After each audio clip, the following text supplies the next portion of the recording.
아멘. 여러분에게 질문 한 가지 하면서 시작하도록 할게요. 질문이 무섭잖아요. 근데 질문 한 가지 할게요. 오순절이란 무엇일까요? 오순절이란 무엇일까요? 자, 마음속에 우리 조경환 집사님 대답하시는데 오순절이 뭘까요? 얼굴이 힘들어지죠. 오순절 어떤 것일까? 오순절의 다른 이름은요 77절이라고 그래요. 오순절의 다른 이름은 77절. 오순절은 이스라엘 백성들이 애굽에서 나온 출애굽한 날 이후에 50일 되는 날을 오순절이라고 얘기합니다. 그래서 다음 장을 한번 보면 오순절의 이름을요 우리 한자어기 때문에 오순절, 다섯 오자, 열순자, 절기 절자예요. 그러니까 50일 되는 그 절기가 바로 오순절이에요. 그러니까 헬라어로 보면 어렵지만 펜타코스테라고 하는 단어예요. 이게 50번째라는 헬라어입니다. 이걸 그대로 번역한 거예요. 영어로 보면 이 펜타코스테라는 이 단어를 그냥 그대로 음력해서 페네코스트, 그러니까 영어로 하면 T자가 영국식으로 하면 미국식으로 하면 T자가 거의 발음이 안 되고 영국식으로 하면 펜트코스트 이렇게 T자가 강하게 발음됩니다. 그래서 영어로 하면 페네코스트인데 이게 50번째 똑같이 음력을 해서 그래서 페네코스트가 영어로 하면 페네코스트, 우리나라 말로 하면 오순절, 좀 유식하게 헬라어로 한다면 그리스어로 하면 펜테코스테 이렇게 얘기합니다. 그래서 이 오순절이란 뭐냐면 6월절에서 50일 되는 그 날을 오순절이라고 얘기해요. 그러니까 77절이나 다른 이름 뭐냐 하면 7일이 7주간 이후에 77이 49잖아요. 49일 다음 날 그래서 오순절이라, 그래서 77절 오순절이라 이야기합니다. 이 오순절이 왜 나왔냐면 이 오순절은 초실절이라고 하는 6월절 때가 초실절인데 초실절 7주 후 77이 49라 그랬잖아요. 50째 되는 때가 뭐냐면 이 초실절에는 처음 보리의 수확이 처음 시작되는 겁니다. 그리고 나서 이제 7주 후에 7주 후에 밀의 시작이 될 때 그걸 오순절이라고 얘기합니다. 그래서 이제 오순절 날은 이제 4월에서 5월 사이, 이제 태양력으로 하면 4월에서 5월 사이가 오순절이 있습니다. 이 오순절에는 이렇게 이제 5월에서 6월이죠. 5월에서 6월, 그러니까 3월에서 4월 사이는 6월절이 있고 5월에서 6월 사이가 이제 오순절이 있습니다. 보통. 그러면 이 오순절 때에 밀의 첫 수확을 통해서 이 밀 수확을 통해서 하나님께 감사하고 찬양하고 영광 돌리는 이 농업적 계절이 하나님께서 주신 게 오순절이에요. 근데 이렇게 농사력을 하면 오순절이 밀의 첫 수확이고 하나님께 그 수확을 드리는, 마치 우리나라 추수감사절처럼 하나님께 드리는 것이지만 또 신앙적으로 하면 되게 중요한 의미를 담고 있습니다. 이 오순절 날에 유대인들의 전승에 의하면 유대인들은 이 오순절 날에 이스라엘 백성들이 출애굽해서 시내산에 있을 때 하나님께서 시내산에서 하나님의 말씀 10계명을 주신 날이 오순절 날에 하나님 10계명을 주셨다, 이렇게 오래도록 내려오고 있어요. 그래서 유대인들은 오순절 날에 하나님의 말씀 10계명을 주신 날이 이 오순절이다, 이렇게 말씀하는데 오늘 신약으로 하면 이 오순절 날에 예수님께서 십자가에 죽으시고 부활하신 50일 뒤에 오순절이 있었는데 이 오순절 날에 우리 예수님께서 승천하시며 약속하셨던 성령이 제자들에게 주어지신 날, 성령이 임하신 날, 이 오순절 날에 성령이 임하시게 된 날입니다. 그래서 우리에게 놀라운 은혜를 주신 거죠. 하나님이 말씀을 주신 날이 전승적으로 오순절인데 또 예수님께서 약속하신 성령이 이 땅에 임하셔서 모든 사람들이 다 성령의 충만함을 받는 놀라운 성령 임하심의 날이 바로 오순절입니다. 그래서 이 오순절이 우리에게 특별한 의미를 담고 있습니다. 그래서 오늘 말씀 이 오순절을 통해서 부흥이란 오순절의 성령이 임하심처럼, 초대교회의 이 성령이 임하심처럼 우리가 오순절 같은 이 지금의 이 시대에 오순절이 필요하다라는 거예요. 그래서 오늘 말씀 첫 번째는 같이 한번 볼까요? 이 시대도 오순절을 기대하며 기도해야 합니다. 우리 사도행전 2장 1절 3절 다시 한번 같이 읽겠습니다. 오순절 날이 이미 이름에 그들이 다 같이 한 곳에 모였더니 호련히 하늘로부터 급하고 강한 바람 같은 소리가 있어 그들이 앉은 온 집에 가득하며 마치 불의 엿처럼 갈라지는 것들이 그들에게 보여 각 사람 위에 하나씩 임하여 있더니. 아멘.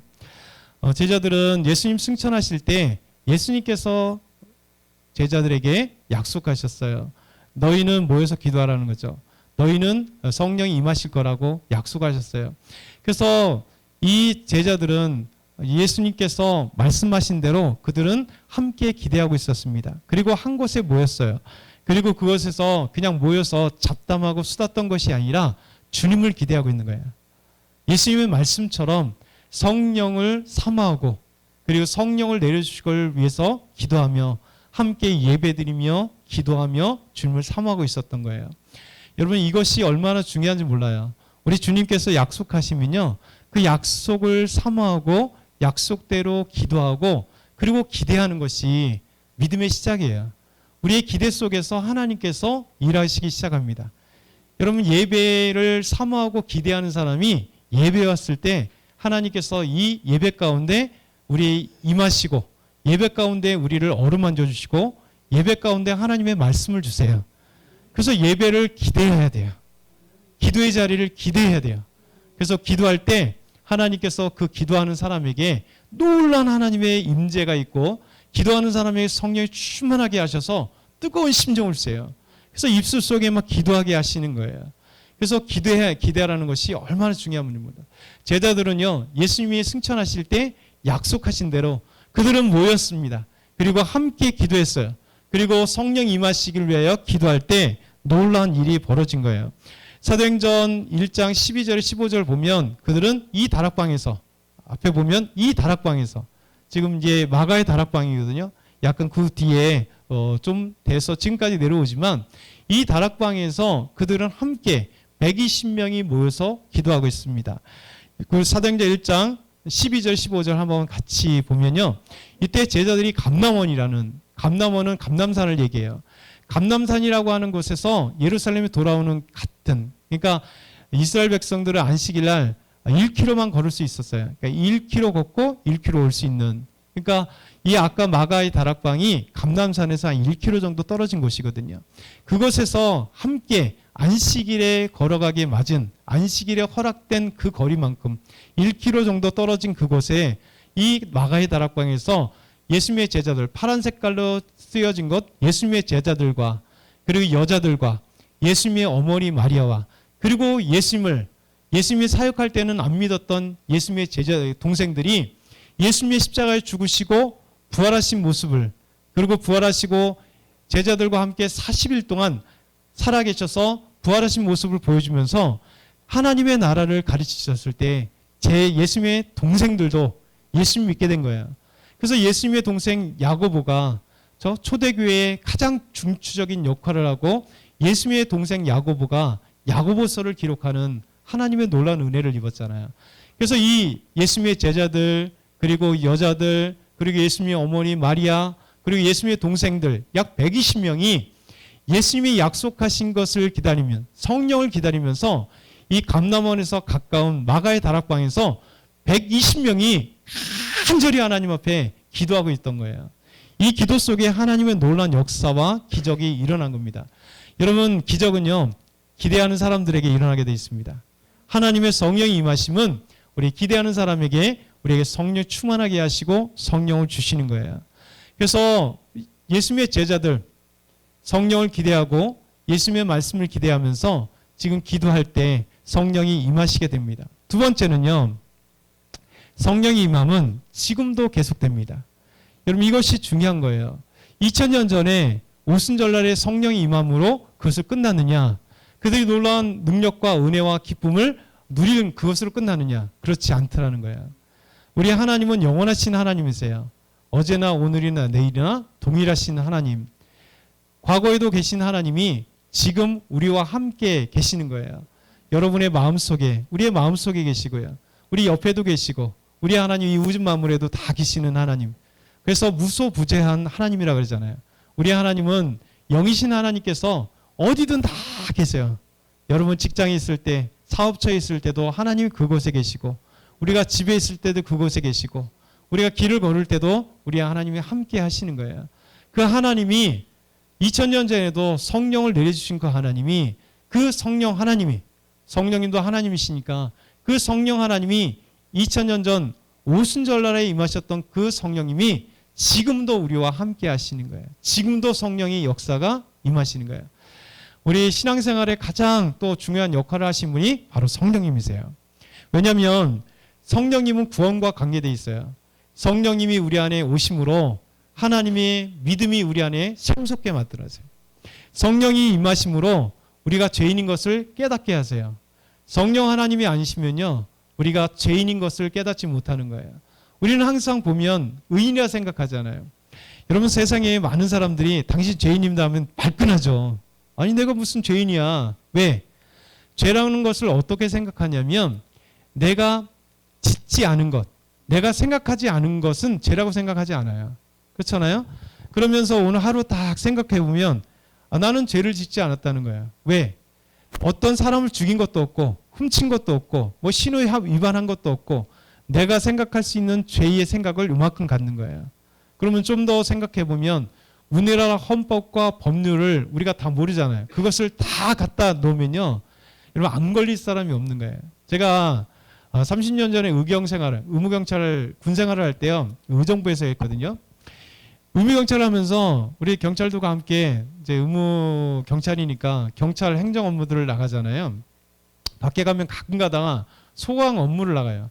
저희 얼마 전에 소방 이게 점검이 나와서 우리 교회에 소화기가 있어야 됩니다. 이게 소방법에 관련되는 거잖아요. 그래서 이번 주에 바로 사가지고 이제 우리 본당에 2개, 교역자실에 하나 이렇게 두었습니다. 왜냐하면 이게 소방법이거든요. 그러면서 나가면서 이렇게 같이 하니까 뭐라고 얘기냐면,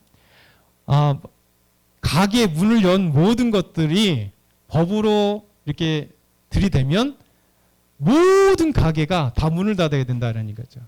왜 그러냐면 우리가 법을 몰라서 그러지, 법을 하나씩 들어주면요, 우리가 길에 가고 하루 살아가는 모든 것이 법에 저촉된 게 되게 많아요. 그러니까 우리가 생각하지 못하기 때문에 법이라는 것을 우리가 상정하지 않기 때문에 그 법을 모르니까 내가 알 수 있는 그 개념을 생각해서 나는 법을 어기지 않았어, 나는 죄인이 아니야, 이렇게 생각하는 겁니다. 근데 여러분, 우리가 법을 갖다가 들이대면 우리는 이 세상 법, 우리 대한민국 헌법뿐만 아니라 많은 법률과 각 지방의 조례까지 다 생각해 보면 내가 살고 있는 모든 것 속에서 집에 있는 것이나 모든 것에 관련돼서 내가 일반적으로 나는 범법자가 되는 거예요, 사실은요. 근데 우리가 하나님 앞에서는, 하나님 앞에 우리가 죄인이라는 건 뭐냐면 아담과 하와가 불순종하여 범죄한 그 즉시 모든 인류는 대표적인 아담이 범죄함으로 우리가 범죄, 곧 죄인이 된 거예요. 두 번째 뭐냐면 죄인은 하나님을 믿지 않는 것이 죄인 거예요. 하나님을 믿지 않는 것. 그래서 하나님을 믿지 않는 모든 사람들이 하나님의 말씀 안에 죄를 범하는 것. 그래서 우리는 죄인인 거예요. 근데 이 죄를 어떻게 깨닫게 됐냐면 성령님이 우리 안에 다 임하실 때, 구원받을 때, 구원받는 동시에 우리가 깨닫는 거 한 번에 이루어지는 것이 내가 죄인임을 고백하게 돼요. 나는 하나님을 믿지 않았었구나. 나는 예수 그리스도를 믿지 않았었구나. 우리의 창조주신 우리 하나님, 그 하나님을 믿지 않은 거구나.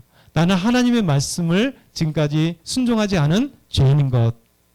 이것이 내가 고백하는 게 아니라 성령이 우리에게 임하실 때 첫 번째 나는 죄인인 것을 깨닫게 되고 내가 죄인인 것을 고백하게 하시는 것이 바로 우리 성령 하나님이 그렇게 고백하게 하세요. 그러면 성령님 하나님이 내가 죄인인 것을 깨닫게 하면 이 죄를 어떻게 해결할 수 있는가? 그것은 예수 그리스도의 십자가의 그 공로밖에 없다는 것을 마음에 믿게 돼요. 믿음이 함께 성령님과 찾아오게 하세요.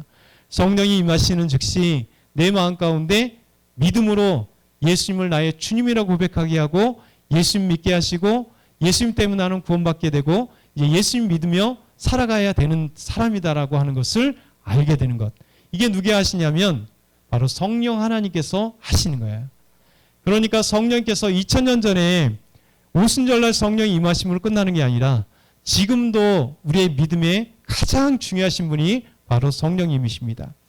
그래서 성령님은 이제 우리 안에 내주하게 계세요. 그렇죠? 우리 안에 계시면서 이 성령님께서 우리에게 성령 충만하게 하심으로 말미암아 내 자아 욕심이 아니라 이제 하나님의 생각, 하나님의 꿈을 생각하고 하나님의 말씀에 순종하기를 원하고 하나님께서 행하신 놀라운 기적과 비전과 꿈들을 기대하게 하고 바라보게 만들고 기도하게 만드시고 그리고 하나님의 말씀을 깨닫게 하시는 분도 성령님이세요. 그래서 우리가 하나님의 말씀을요, 우리 스스로는 절대 깨달을 수 없어요. 그래서 우리가 기도할 때 하나님께서 우리에게 성령께서 말씀을 깨닫게 하시는 거예요. 성령님은 하나님이시기 때문에 하나님의 모든 것을 통달하셔서 하나님이 우리에게 주신 이 말씀을 깨닫게 하시는 거예요.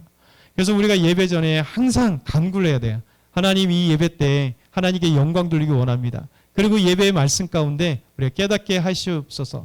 그리고 우리가 성경을 보면서 큐티할 때도 이 말씀을 묵상할 때 하나님 말씀을 깨닫게 해주십시오. 우리 성령께 간구하면서 성령 의지하고 기도할 때요, 성령님께서 우리에게 지혜를 주셔서 하나님의 말씀을 깨닫게 해주시고 함께 하십니다. 그러면서 우리 성령께서 우리에게 성령의 9가지 열매를 우리 안에 열매게 하셔서 사랑과 충성과 온유와 유익, 이런 많은 오래 참음, 성령의 9가지 열매가 우리 삶의 성숙의 열매예요. 인격의 열매인 거죠. 그래서 믿음의 사람들은 아름답게 믿음의 성숙이 있고 믿음이 자라가게 되고, 그리고 성령님은 성령의 검, 곧 하나님의 말씀이라는 거예요. 이 사단과 싸워 이기고 악한 세력과 싸워 이길 수 있는 것은 뭐냐면 성령의 검, 성령님께서 우리에게 말씀을 통하여 하나님의 놀라운 역사와 능력과 힘을 허락해 주신 거예요. 그리고 성령을 통하여 성령이 충만할 때 우리의 기도의 능력이 있고 우리에게 놀라운 성령의 역사가 있어서 기적을 체험하게 만들고 하나님의 능력들을, 그리고 거룩한 삶을 살아가게 하는 거예요. 그래서 지금도요, 성령이 임하시면 지금도 계속 되는 거예요. 성령이 한 번 단회적으로 왔다 끝나는 게 아니라 성령이 우리 안에 오셔서 우리의 믿음 생활하는데 가장 중요한 역할을 감당하시는 분이 바로 성령 하나님이세요. 그래서 우리 성령님이 우리와 함께 할 때요, 우리의 믿음이 자랄 수 있고 하나님을 알 수 있고 교회가 놀라운 역사를 체험할 수 있고, 지금도 2000년 전에 오순절날 성령이 역사하신 것처럼 부흥의 역사들이 계속 있었던 것처럼 지금 이 순간에도 저와 여러분이 성령님을 의지하고 기도할 때요, 성령 충만할 때 놀라운 기적을 체험할 수 있는 거예요. 그렇죠? 은혜를 체험할 수 있는 겁니다. 세 번째, 우리가 오순절 성령의 임함으로 놀라운 역사들을 우리가 체험할 수 있는 거예요. 일어나는 거예요. 우리 사도행전 2장 4절 한번 같이 읽어볼게요. 시작. 그들이 다 성령의 충만함을 받고 성령의 말하게 하심을 따라 다른 언어들로 말하기를 시작하니라. 아멘. 여러분, 오순절날 성령이 임하시면서 불의 혀같이, 불꽃이잖아요. 팍 올라가는 거, 이게 불의 혀거든요.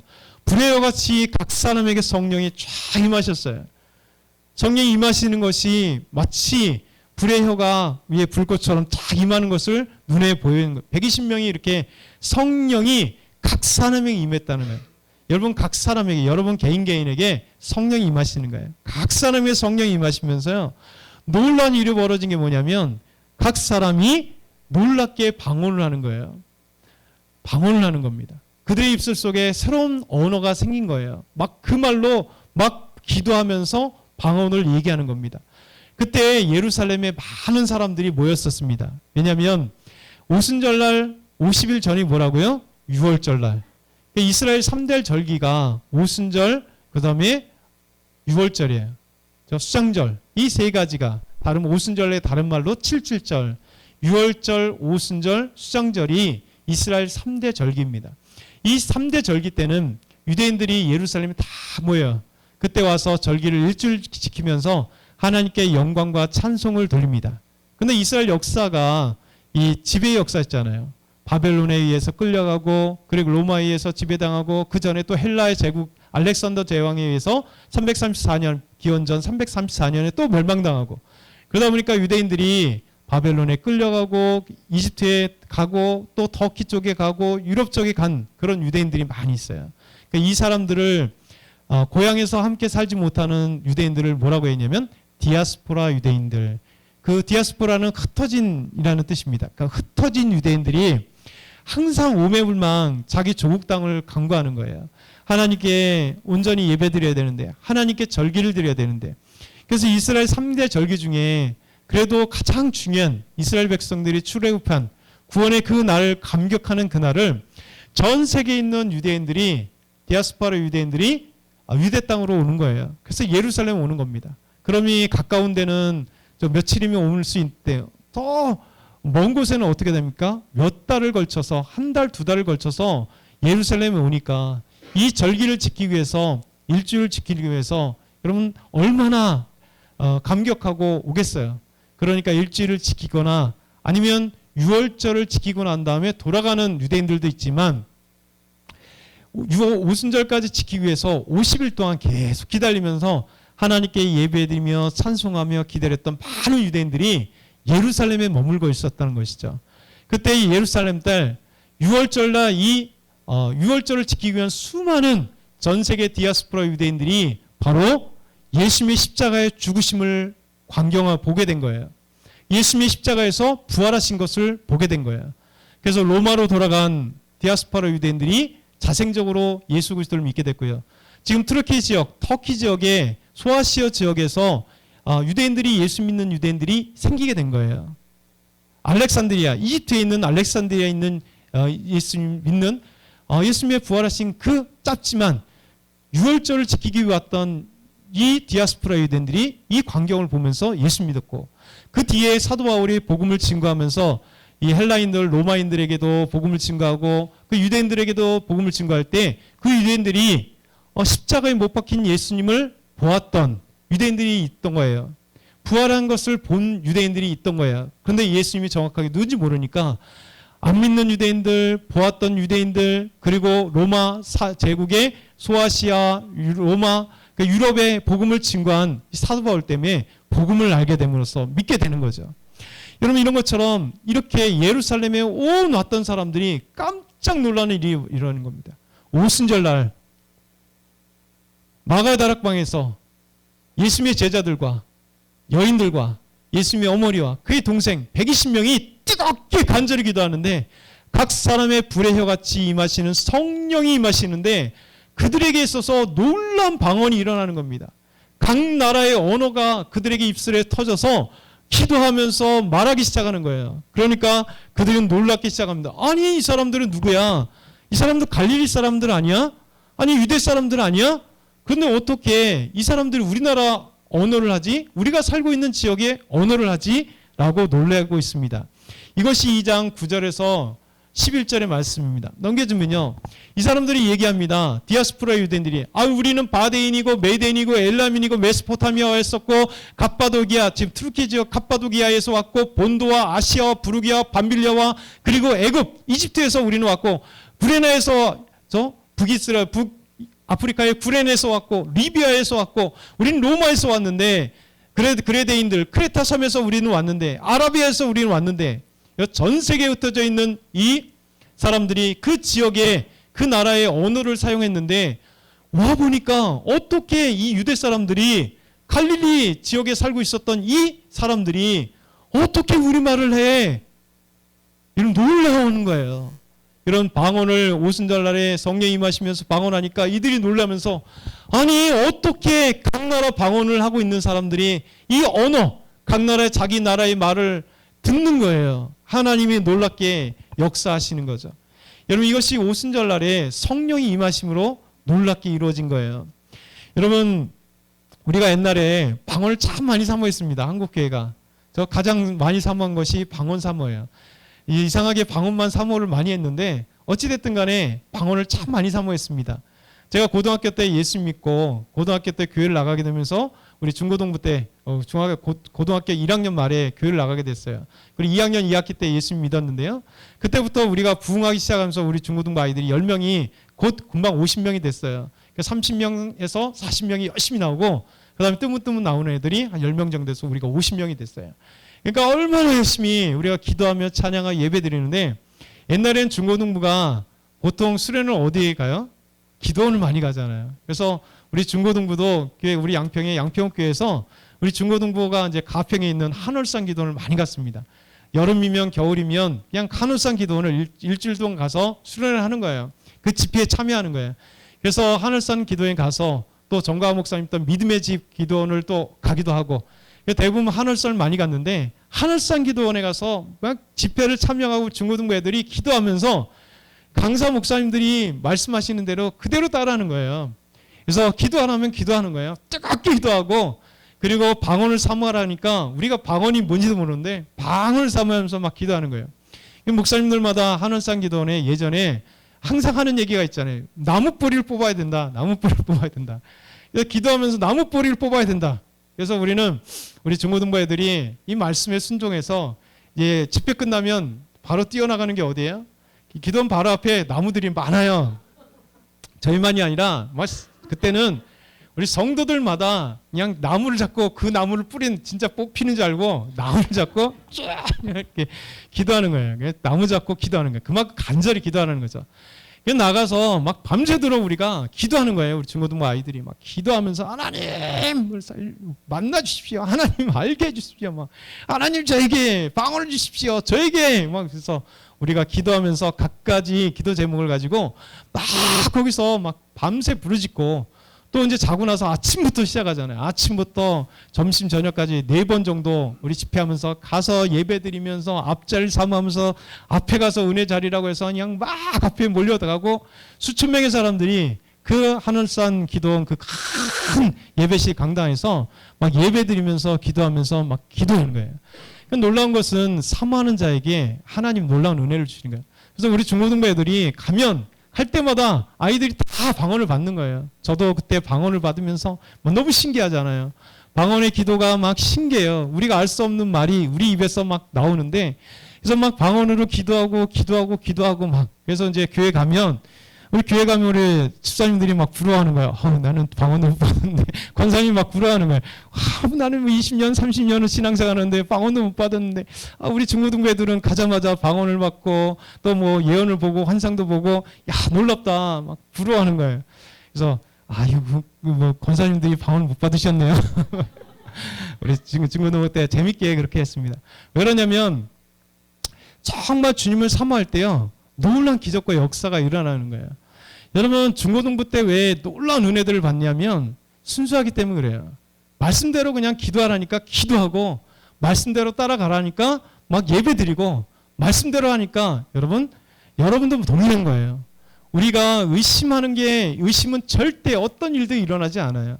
근데 하나님 말씀하면 그 말씀대로 순종하면서 하나님의 놀라운 기적을 사모하고 예배를 사모하고 내 삶을 사모하면요, 우리 삶 가운데 놀라운 기적이 일어나는 거예요. 그래서 하나님의 놀라운 역사가 일어나게 되는 겁니다. 여러분, 사도행전 3장 6절을 보면 이런 얘기가 있어요. 제 성전 미문에 들어갈 때 나면서부터 한 번도 걷지 못한 사람이 있을 때 베드로와 요한이 그를 향해요. 내가 은과 금은 내게 없거니와 내게 있는 것으로 내게 명하노니 나사렛 예수를 일어나 걸어라. 그러면서 그의 손을 잡고 이렇게 세우는 거예요. 여러분, 한 번도 나면서부터 걷지 못했던 사람을 여러분 손잡고 이렇게 셀 수 있나요? 저는 못해요, 사실은. 저도 믿음이 약해요. 근데 베드로와 요한은요, 하나님이 주신, 예수님이 주신 약속을 믿고 그에게 선포하고 그의 손을 잡고 이렇게 세운 거예요. 그랬더니 그가 발에 힘이 돋고 심줄에 힘을 돋으면서 일어서며 뛰기도 하며 걸으며 하나님께 영광의 찬송을 들으면서 그 모습을 보면 모든 사람들이 놀라워하는 거예요. 하나님의 기적에 어떻게 이런 일이 있을까요? 지금 의사가 아무리 의학이 발전돼도 나면서부터 한 번도 걷지 못했던 사람을 이렇게 세울까요? 못해요. 그래서 아무리 가서 재활훈련해도 될 수가 없어요. 근데 여러분, 하나님은 종종 다가 아닙니다. 하나님은 하실 이에게 놀라운 기적을 베푸시는 거예요. 여러분, 믿고 나아가는 자에게 놀라운 능력이 있는 거예요.